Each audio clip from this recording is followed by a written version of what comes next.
Question 19 on the higher November 2022 paper.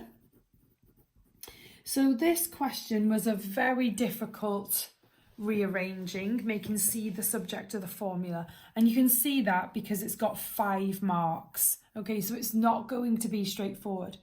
First of all, when I look at this question, I can see that there are brackets. So that's the first thing I want to get rid of. I want to expand them out and see what I'm left with.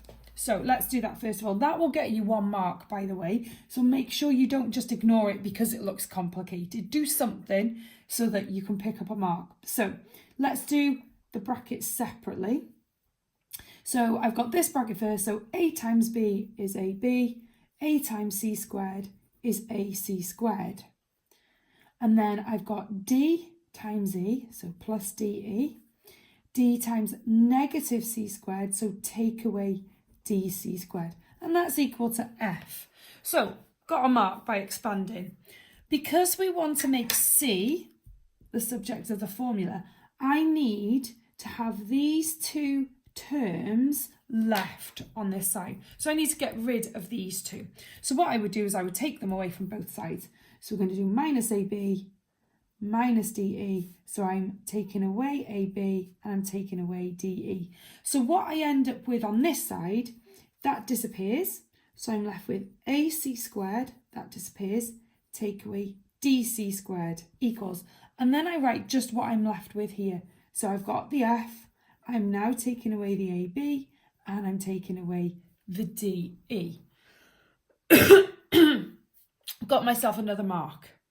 Right, this is the part where you need to think. This is the second to last question on the paper. My rearranging is going to involve factorising. And that's why this is a difficult rearrange, okay, because you have to factorise. So because I want C on its own, I'm going to pull out C squared from each of these because that's what's common. So C squared, and what I'm left with is A minus D on the inside. And what I've managed to do here now is actually eliminate C to get it on its own. Because to get rid of this A minus D in the bracket, I divide each side by the bracket. Because it's multiplied, isn't it? So it's multiplied to C squared, so I divide it. So that disappears, so I'm left with C squared equals F minus AB minus DE all over A minus D.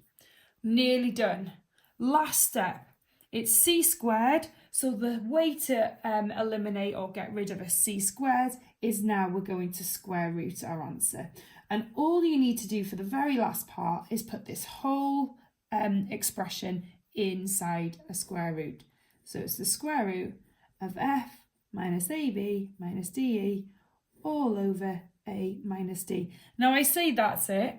I know it's complicated, but actually if you could just do some of the steps, it would guarantee you just a couple of marks on one of the hardest questions on the paper.